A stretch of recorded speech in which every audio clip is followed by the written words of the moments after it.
first recording. Anyway, okay. So welcome to the backstory, and thank you so much for being here. We have an incredible guest tonight, Larissa Wojcichowski, and she is a pioneer in digital transformation, obviously working in tech. She is a strategist. She's worked for companies like AWS, Amazon Web Services, also Salesforce, and also ServiceNow. I mean, amongst many others, but our paths crossed at ServiceNow. So how are you doing, Larissa? And thanks for being able to join us. Doing really well. It's a nice Sunday, so happy to see you. I know, always a good energy on a Sunday. And also good energy as we're, in summer. We're kind of rounding out the summer here now. Have you had a good summer? Is there anything left on your bucket list you want to do before Labor Day? Yeah, no, we've had a really good summer. We've done some international travel and then some local travel, but we have an RV trying to get that out at least a couple more times before the weather changes. But it's been really good. We've been doing national parks. That's been our thing this summer. Oh my God, we have an incredible national park system. And I mean, I know growing up in California, just having access to Yosemite probably spoiled me for life. Now Oh living yeah, on the East Coast, I'm like, where do we go? But there's a ton of stuff, and it's a great, affordable way to see, this beautiful country. yeah, for sure. My plug is Crater Lake. That's been the highlight of the summer for the national parks. So if you haven't been Nice. to Oregon, it's absolutely fascinating. It's the deepest lake in the U.S. and second in the world. So really I interesting mean, place. who knew? Well, as I said before, thank you so much for being here. I wanted to talk with you because I mean you're literally one of the smartest women I've met in a really long time, and you're so authentic, and this authenticity comes through. And we've had conversations that have really made me think, right, about even some stuff that I'm wondering myself, and so anyway, I'm really inspired about how you've designed your life, right? You've made a lot of really incredible choices, and uh, always inspiring to be able to talk with you. For the listeners, I mean, we both, Larissa and I both work in tech. We work in software, we work in SaaS, and in a recent conversation, we started to talk about, and the theme really of today is personal barriers, right? I mean, especially women working in tech. There's a lot of themes to that we could go on forever. But really, we both went to grad school. I went to grad school a little bit later in life, but we both went to grad school, and we started talking about personal barriers that have come up. And it's really not about going deep sort of into personal barriers, but more about, how do we overcome these and what does that look like? And really around the access to education and, sort of what an education sort of mean and mean to your career. So we'll sort of dive into that. I mean, in terms of, well, when did you go back to grad school? Did you go to grad school later in life, or did you go right after your undergrad? No, I worked at IBM for, let's see, for almost 5 years before I actually did go to grad school. And I knew that I always wanted to get an MBA. I did an undergrad at MIS, and I came out and worked in San Jose at IBM Research. And I was very focused on getting my MBA. And at that time, I was also kind of put on the executive track at IBM. So Oh, I was wow. really fortunate that they were able to sponsor me in grad school, and I got to go to UC Berkeley for House School of Business for my MBA, and that was always been a dream school of mine. So I went I finished when I was 30, so I think I joined when I was 27. So I did it part Oh, time. that's a perfect age. That's a perfect age. I know I get a lot of questions from our listeners about, oh my gosh, when should I go? And there is, I mean, especially, I mean, now that I'm living on the East Coast, and maybe you ran into people like this too, but I mean, it's like you finish your undergrad and then you immediately go to grad school. And I just think, especially for an MBA, you need to be able to apply it, first and foremost. Exactly. Yeah. So, and I went to school a little bit later. I was in my late 30s, but it was a different kind of program. So it was like you had to be a VP and up. And that's actually when I started my consulting practice, because I was working for a startup when we all got laid off. I had been Oh wow. accepted into my program, and oh my God, uh, now there's layoffs. And basically, I was told, hey, you're not going to qualify for this program anymore. And I said, well, what happens if I open up my own consulting company? And that's kind of how that happened. But It's, that's pretty interesting too. I always think I like to hear how people's journey back to grad schools happen too, especially if they I did know. go right after. Because I mean, working in the Silicon Valley and tech and stuff, everything's about entrepreneurship and getting into that startup or having that next idea in research. Like IBM had a big, stress on patents and making sure that you are always looking at next future gen type designs for products. And it wasn't really seen, I don't think, among my peer group that you would go right after. I think Yeah. that it was more almost common for the folks that I knew to be in their late 20s, early 30s, but we had people all the way up until their 50s. And I Yeah. think that's what I was really excited to be in the part time program. I think you missed out on a lot of the full time camaraderie, but it does give you a lot more perspective in terms of what does the working world look like and how do I want to apply this. Yeah. Oh, completely. And mine was a full-time program. I mean, we Oh, were yeah, with one cohort. And I think there's a lot of value in that because, right. and nothing's wrong with a part-time program too, but it's a different level of interaction that you get with your peers and and teaming, Mhm. and competing and sort of having that trust level and being able to dive a little bit deeper just personally, sort of as you're sort of exploring yourself and figuring out what it is you want. You have these great people to bounce that off of. Before, I mean, sort of transitioning into this topic around sort of what is education sort of afforded you. I hear a lot. I mean, this is not to be a political issue, but really both sides start have. There's been so much rhetoric around. There's no need to go to college anymore. College is ridiculous. It's so expensive. What do you actually get, right? Why can't you just take a couple of courses on Udemy or whatever, and and then just start to apply that? I mean, I don't know. Do you have something from your undergrad that stuck with you, or thought that that was worth it, or I don't know. What do you think about that whole debate around education is overrated?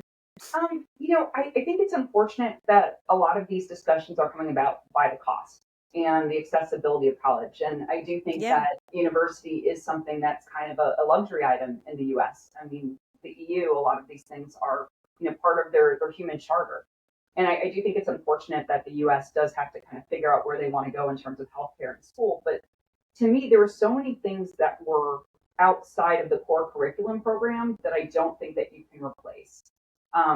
And for me, I really needed that. When I was 18, I was ready to be out on my own. I had already graduated high school year early, and it gave me that kind of, transitional point to like living in the dorms and being able to then support myself. But for me, I don't have a lot of folks in my family that went to college, and I didn't really know what I was looking for. And I'm also someone that has ADHD. So it's really hard for me to be able to stay self directed. I mean, I take Udemy classes and things all the time, and I think you learn a lot of good skills. But it was the exposure to all of the things that were outside of just the core skills. And then also learning about deadlines and how to manage your time. And I do think that there's a lot of elements that may be antiquated or maybe need to modernize, but just the aspect of mentoring and seeing what kinds of jobs are out there. Like being able, we had a lot, I did an undergrad MIS program, and I think things are different now because I went to school in the 90s and we didn't have access to all this online learning and content that's out there now. But exactly. it was Yeah, really key for me to get to know, like, I went to school outside of Chicago and we would do different company trips and things like that to learn about people's roles, giving you a safe place to answer a lot of questions and explore what was out there. But yes, I think it's a way to test a lot of ideas and really learn the different things that you want to do more of. And I mean, it was just a really good exposure for me too to just understand basically like I think we had talked about it before, like the practice that you get in terms of like mock interviews or career nights or things like that. But then right. it was also about the professionalism aspect, learning how to present to large groups, being able to work in teams. And I think that's where most of the careers that I've had since then have all been in a team environment. Like you just mentioned about your All of them. cohort. All of them. I mean, they've all been in a team environment, and you have to account for everybody's experience, personalities, things like that coming in. Yeah, undergrad, you get to practice. I would have been terrified for me to show up at a company or whatever it was I was doing with those writing skills or how I perceived myself. whatever I was thinking at that age. You get to try a bunch of different things. It's soft skills too, like you said. Grad school is completely different. I think that's actually where you're like, I mean, for anybody listening that works in sales or software, we always have these things called sales plays. I think grad school is like that. You're just running a bunch of plays, right? You're figuring out the questions to ask, even if you don't know every single one of those disciplines that you're studying, but at least you're getting exposure to them, and you get to kind of sharpen that tool set before you're expected to be, in front of executives or customers or even clients to that extent.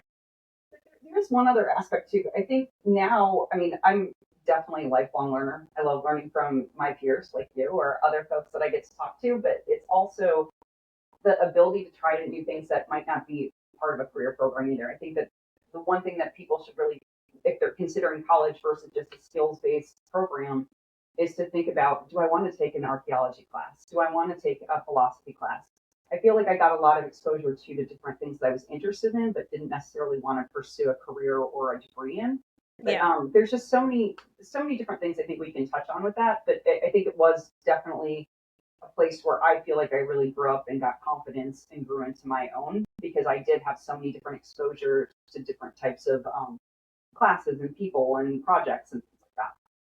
Right. It's not just about the skills that you're learning. And we're seeing that even today. I mean, we both work in SaaS, we both work in software, and it's, AI, right? And so everybody, and I feel like every school right now has put out a certificate program in AI, right? Before, and AI is changing literally every week. And I take courses in AI, and it's not just about just the technical. I mean, it's about how are we using this. I don't know, it makes me think about all of those all of those schools and how many programs they have out there. There's like a new one coming out every minute. It almost seems like, my run of the mill MBA was so basic in a way, because it seems like everything is so highly specialized now. Definitely a lot more technology focus, I think, when you and Yeah. I were exploring education programs. Yeah, no, I totally agree. Okay, so one of the big neutralizers I think of going to school is you are having exposure. I'm talking about just the student body Yeah, here, right? Wherever it is that you came from, uh, you have exposure to the wealthiest, the poorest, the best athletes, the worst athletes, right? I mean, you're sort of like you're in now this ecosystem, and there is a leveling playing field that education does afford you. I mean, yes, for those highly connected, kids whose parents say, well, gee, let me call my friend who's on the board of so and so and get you a job. I mean, outside of, those more extreme things, I do think that it starts to offer this upward mobility. And maybe that isn't the case without school. I look at it both ways. I mean, there's obviously a lot of tech startups, tech founders, and things that have done a lot of things without formalized education. I think it's just the aspect to me that was the personal growth that gave me a lot of the confidence to make sure with conviction that these are some of the things that I wanted to do in my career. Um, and like I said, the things that I learned to grow myself in terms of understanding just how to meet deadlines, how to live on my own in like a very Right. controlled environment in the beginning. I don't know. I mean, to be frank, I don't know if it would have been as easy if I just moved into an apartment when I was 18 and got a job. I Yeah, think it yeah, was a good.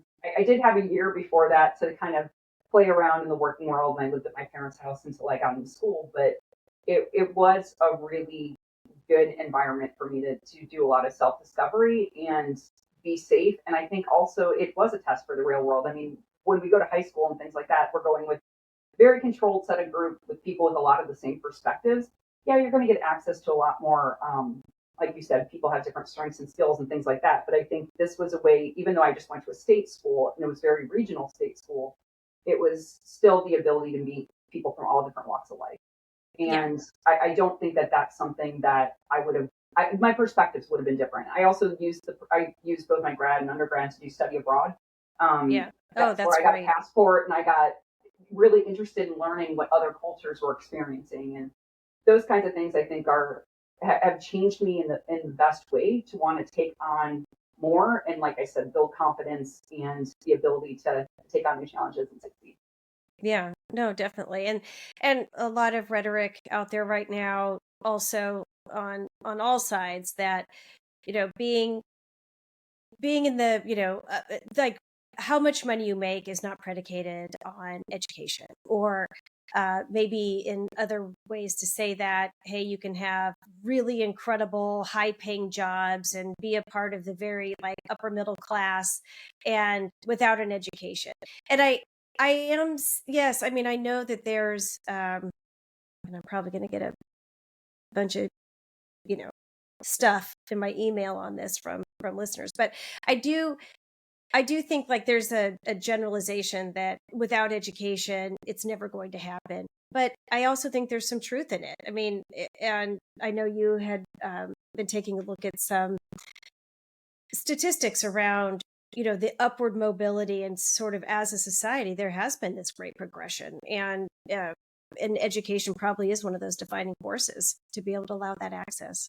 I mean, for me, it's definitely helped me transcend classes. I grew up in a very lower blue collar, middle class family, and we didn't have.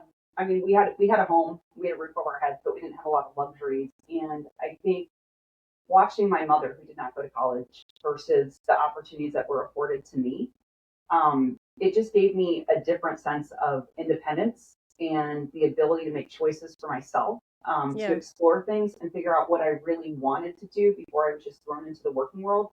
I also think, like we just mentioned, it gives you a chance to test things out and explore before you actually commit to things. And I do think it's not just about money. I think it is about the soft skills and the development that you get as a person in those 4 years or 3 years or whatnot, while getting deeper into your craft and your practice.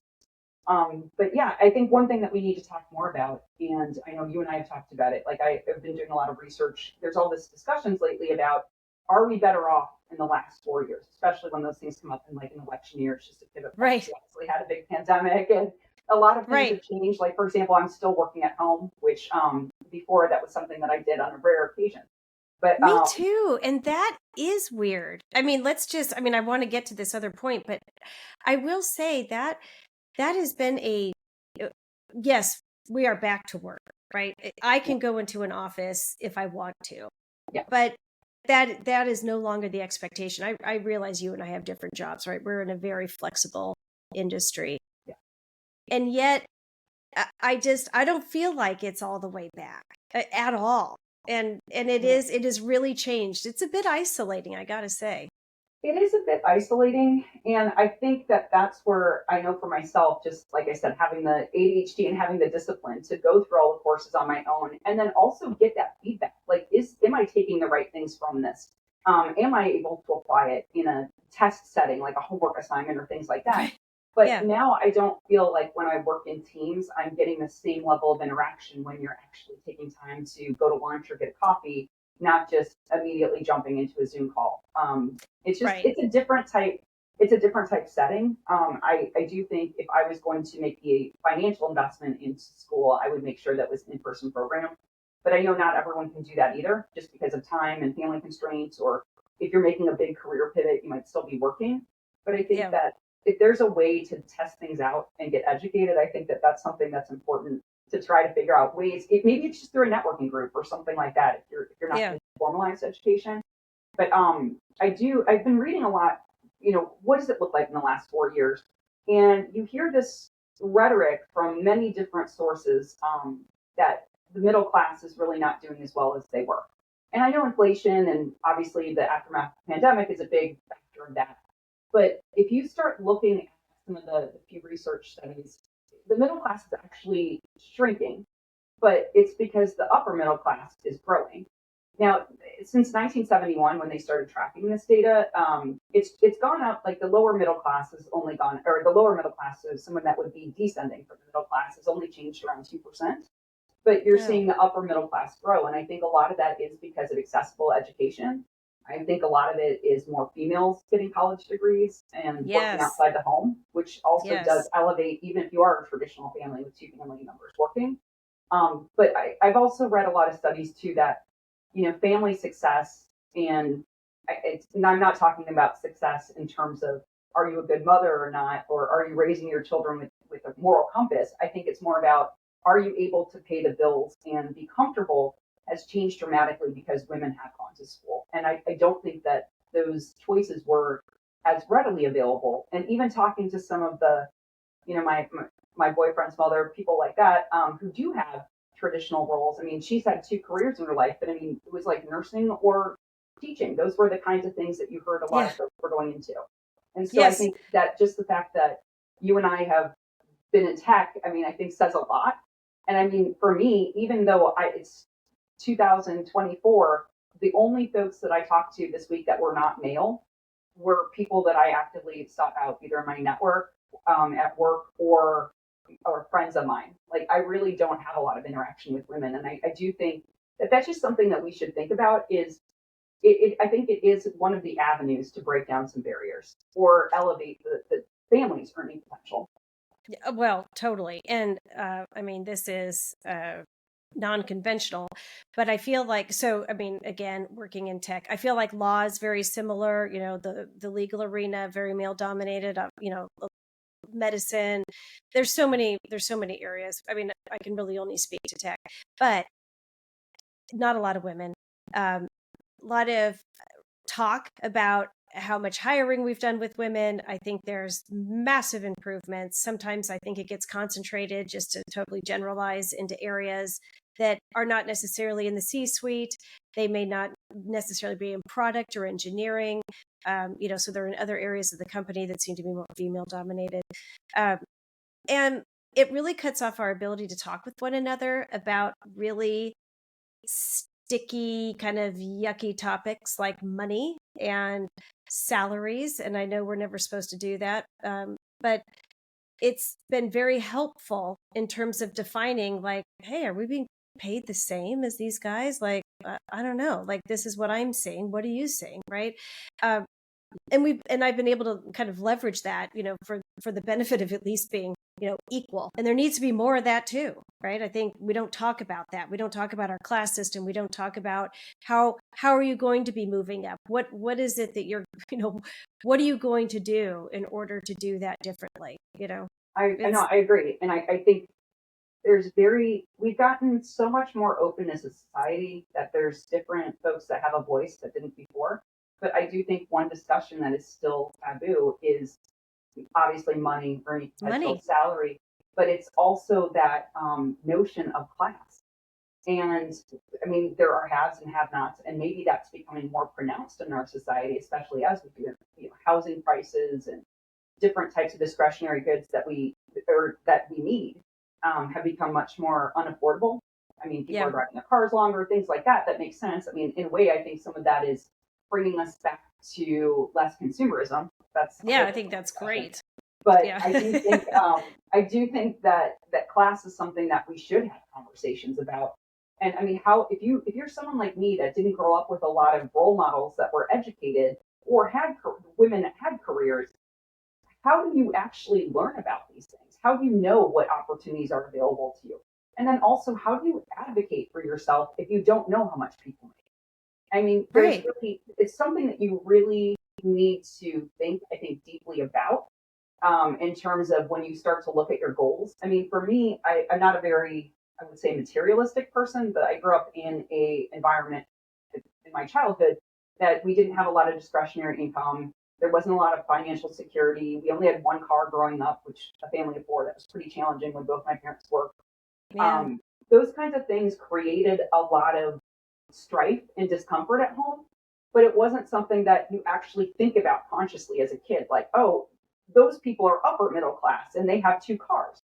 But there's elements that I would see that were really complicating my parents' life because they had that other stress of having to figure out how to pay bills. And Yeah. and when you're in those resource constraints, that served as a big fear and a big motivator. Like just to be very, very frank here, it's like my parents have a hard time retiring. I mean, they really didn't, they weren't able to retire. And those kinds of things you really don't think about when you're trying to even decide to go to college or what you want to do when you grow up. I Right. think I think you have a sense of goals for yourself, like I want a comfortable place to live, I want to be able to afford, college educations and medical things. I mean, there's things that are adulting are so hard to do. But I think different classes are going to be worried about them in different ways because they impact them so much more. Completely. When you are having financial conversations, not about survival, right? Like what you were describing with your family is very much when you're in sort of survival mode, who's thinking about, gee, and why would you be thinking about, hey, who's the lawyer we're using to create, wills and trusts, and perhaps along with our financial advisor and our accountant, tax strategies and saving strategies for retirement. I mean, it sounds insane. You're not going to talk about those kind of things. And You nailed it. what's that? You just nailed it. I mean, those are Yeah. conversations which, when I think about, have my values and has my moral compass changed, as I've been able to be more financially secure. And you mentioned it before, I always say I've designed the life exactly the way that I want it to be. And I'm very deliberate around choices that I make around that. But Yes. I think that's a lot of things. If you take a lot of those needs-based things, I mean, my family was under so much stress, and these are, middle-class people from Chicago. I mean, they didn't do anything wrong. It was just No. that was the environment they were in, and they didn't have the tools or the roadmap to know anything different. Yeah. And I do think that college is really where I was able to explore different things and decide what do I want my life to look like, and started getting exposure to the adulting and those Yeah. pieces that my parents never had access to. They didn't think about any of those things because it wasn't available. They had to put food on the table. They had to figure out how to make that one car stretch across the whole family. Yeah, So I exactly. mean, Yeah. it's just different. It was different types of concerns, and maybe that's why we don't talk about it, because I feel like those discussions can get really alienating quickly. But I think it's important to have them, especially if you're at least someone like me that did not have a roadmap, and finding mentors and not being afraid and being confident enough to say, I don't know what that is. I need to ask somebody about how to get a bank thing set up, or Right. what does 401k look like, that kind of thing. And I think those are just as important as having those discussions around careers and other types of informational type things. Like, do I want to go to grad school? I was in a women in tech group in Silicon Valley that I would go and talk to women that had done it. And that's kind of where I was assessing. Some people said it was worth it, some didn't. But Yeah. they did have a mentoring program that helped evaluate essays and GMAT study groups and things like that. But I mean, it was a good way for me the grad school process is so daunting as it is, for me to really evaluate if it was something that I wanted. And that's where I think mentoring becomes just as important as education, to start to talk about some of those taboos that are not Yes. in school. Oh my God. Okay. So the mentoring thing, is near and dear to my heart. And it's one of the reasons why we even wanted to have this podcast to begin with. Mentoring has been very hard for me in my life. Access to mentors. You switch jobs. I mean, especially in tech, you switch jobs every couple of years. Yes, your family can introduce you to some people, but maybe not, and that's kind of a weird personal relationship too. I find people sometimes at the very, very top are like, awesome, let me simply call my buddy who's the senator and he can get you a gig at the White House for the summer. And so there's wonderful opportunities like that too. But mentoring for some reason has been very hard in my career, and I think I shared with you, but just, I mean, it was when I got my first big sort of promotion. I mean, I was like a senior director of business development for a startup in San Francisco. And I just thought, well, it's never going to get any better than this. And we were getting ready for a board meeting and they asked me to do some modeling. Really, now when I look back on it, it was forecasting, and it was trying to figure out what the value of certain partners would be in terms of deals being brought in, and forecasting on a very simple term. And I didn't know how to do it. And I had been thinking about going to grad school. And anyway, it was a very clear decision that I needed to. But we're working late. I was reporting to our CEO. And so around this little circle, we had the CFO, the CMO, the CEO, our chief revenue officer. We're all standing there. We're talking about numbers and what we're sharing with the board. And I didn't know how to do the modeling. My CEO says, Jen, you really need to get a mentor.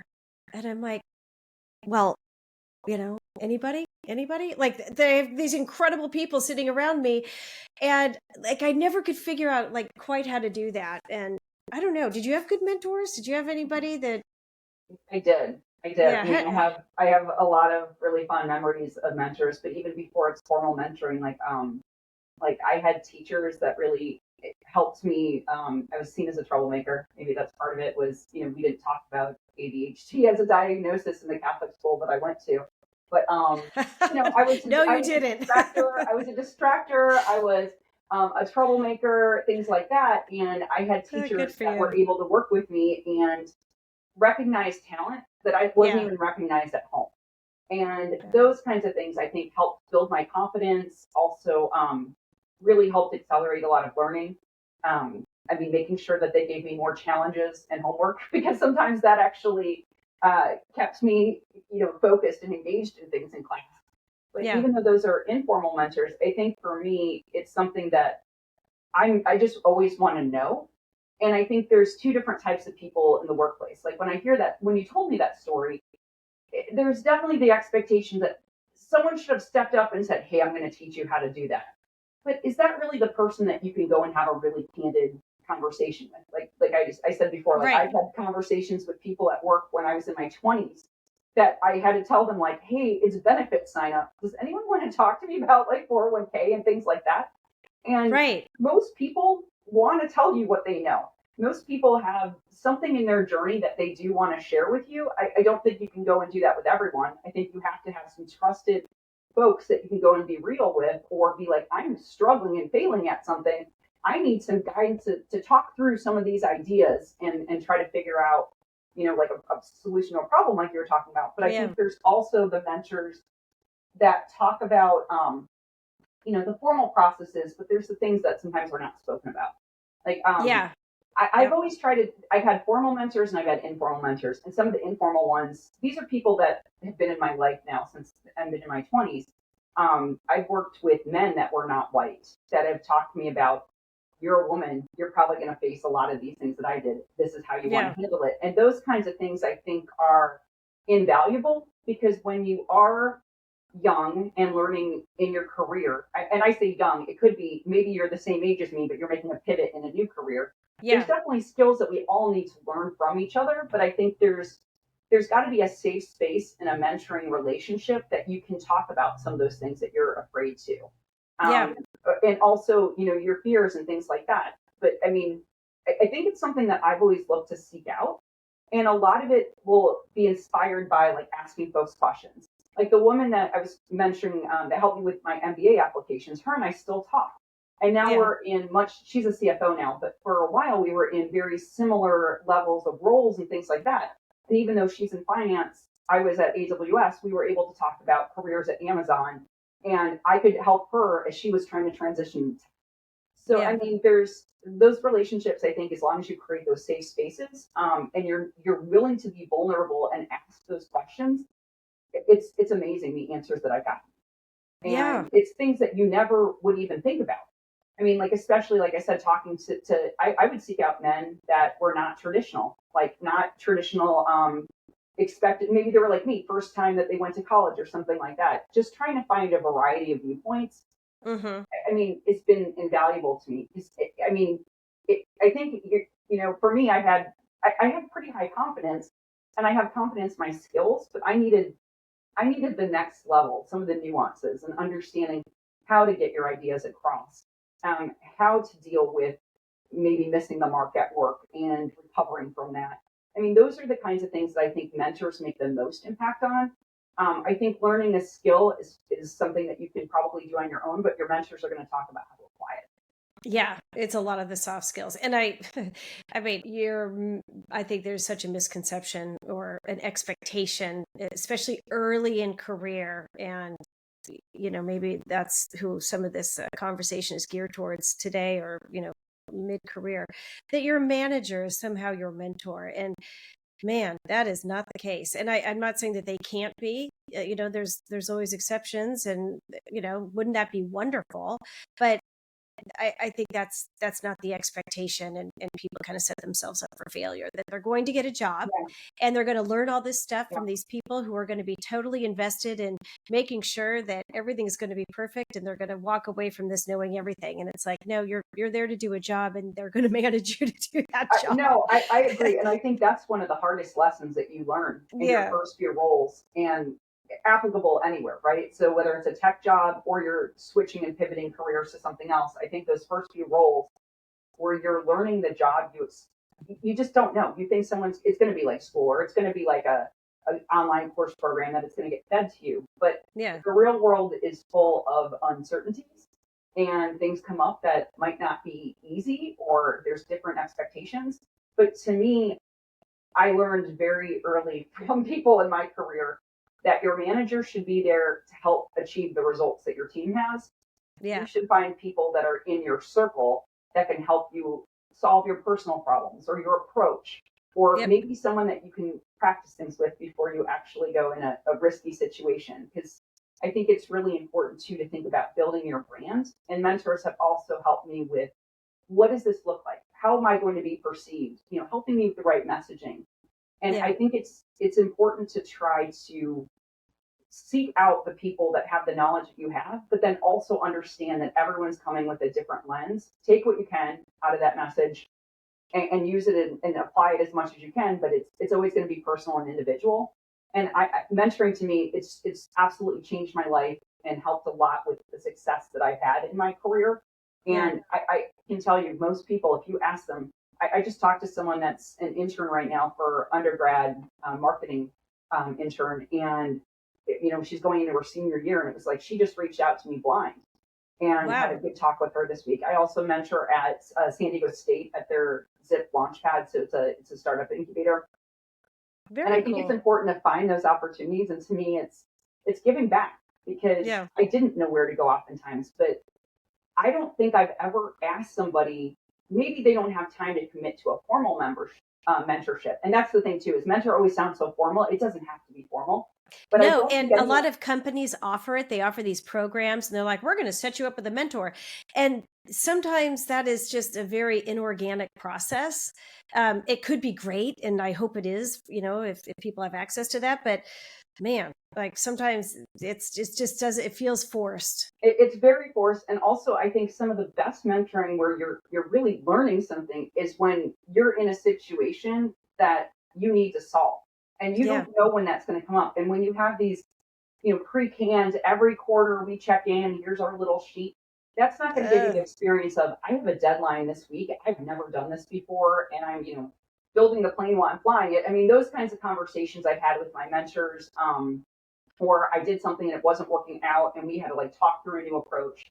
But I think no matter where you work, whether you call it or even like, just having that network, it's not just necessarily about work, having that trusted circle that you can always call somebody and they're not going to judge you and they're going to be able to look at it is from not only a personal perspective and really be invested in your success, but yeah. also look at it in terms of a very realistic and honest perspective and give you the feedback that sometimes you don't want to hear from your manager.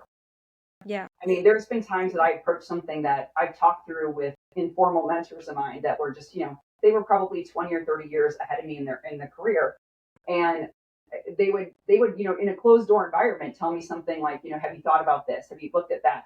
And I mean, I think those kinds of things are invaluable, but I think because we're looking for those formal programs, we don't utilize that and we Yeah. don't build the networks. And I think that's what's going to start getting harder and harder the more we keep us in these work and home environments or all these online university programs.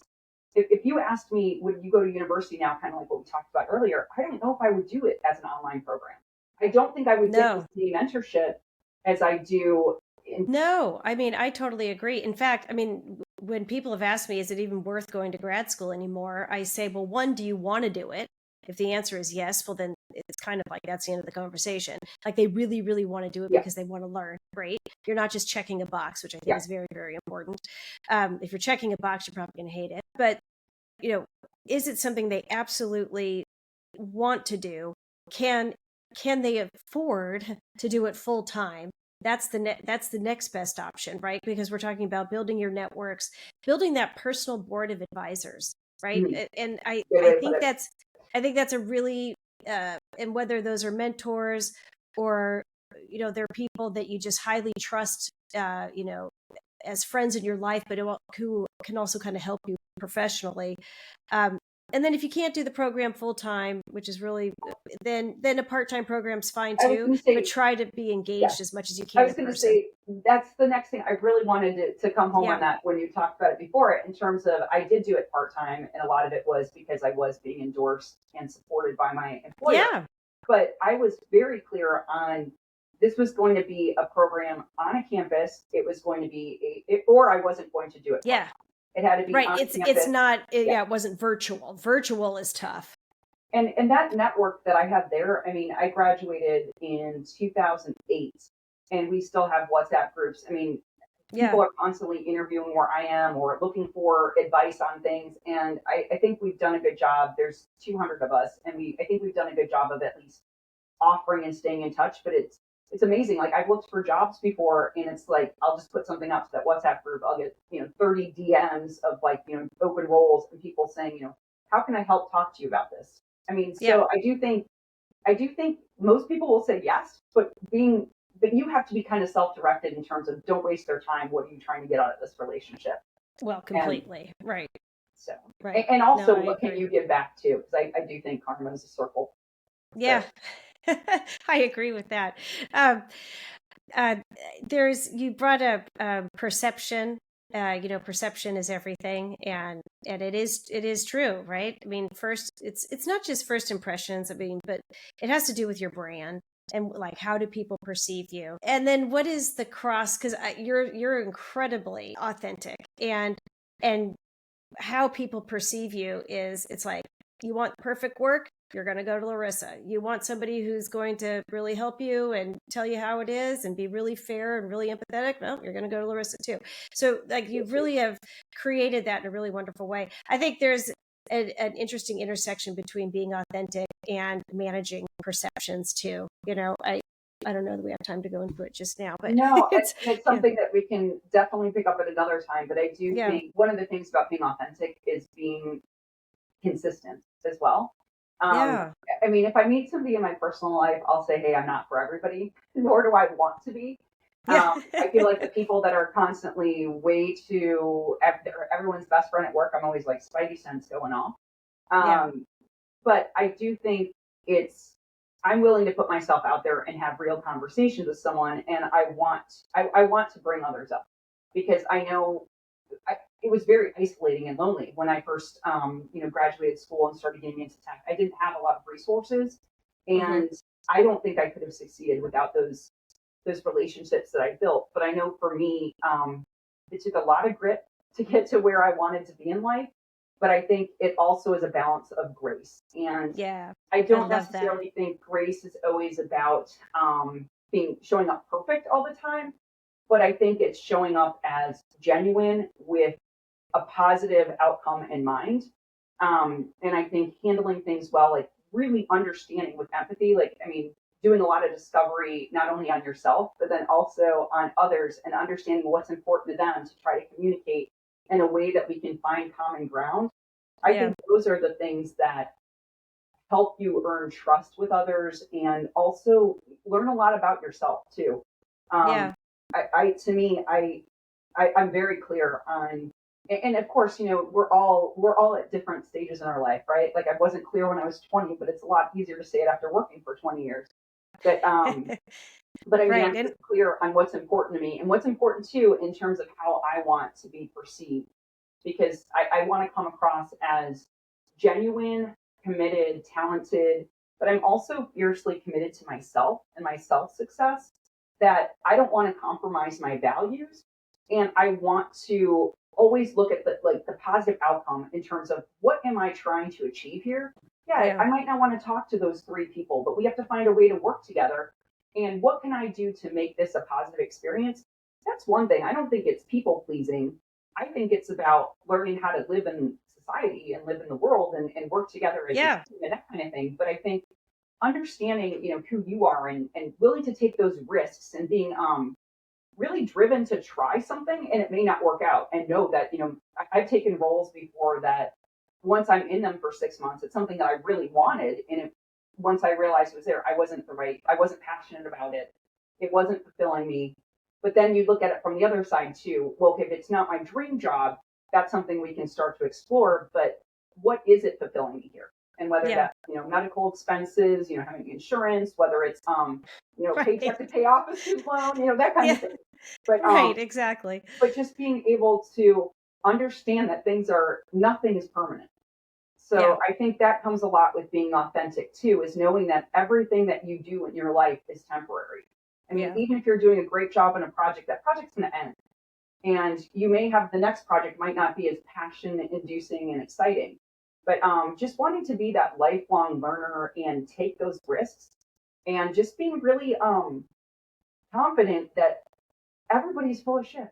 I don't know if I'm allowed to say that on the podcast, but like Yeah. everybody is flying the plane while they're building it too. I mean, Yes. we're all Yes. trying to figure out this human experience together. We're in Yeah. these unnatural situations where we're building teams with people we've never met before, and Yeah. we don't know what motivates them. So I think Right. trying to get to know them or people in general, trying to understand what's important to the other person, what kinds of outcomes am I trying to achieve? I look at that kind of methodology, whether it's the team building example or I it's do too.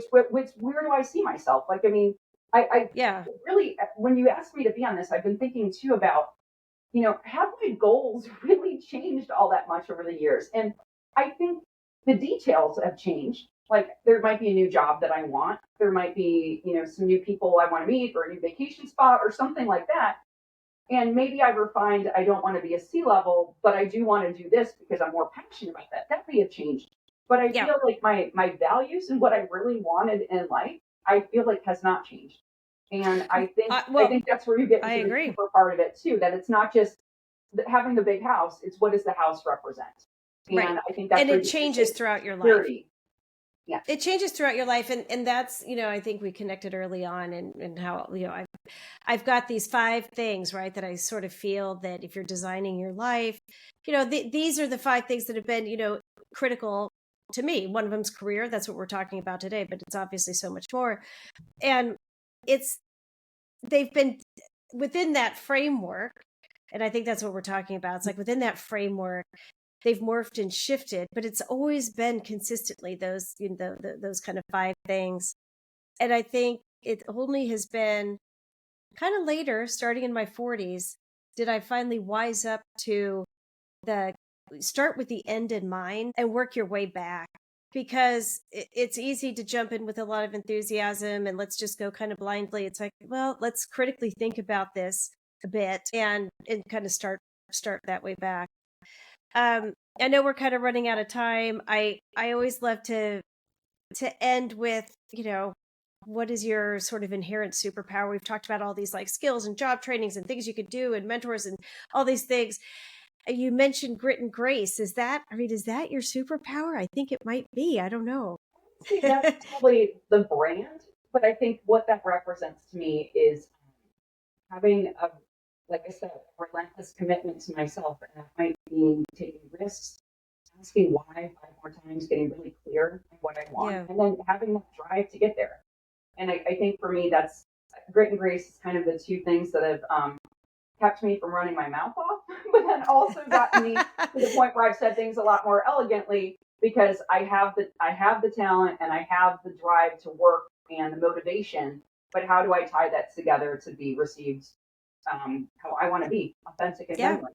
Yeah, exactly. Oh my gosh. Well, thank you for your time, Thanks for having me. No, and it's been sharing good. I all always this look forward to it. wisdom. I really appreciate it. So No, thank you thank so you. much. Anytime. I hope that we continue these conversations.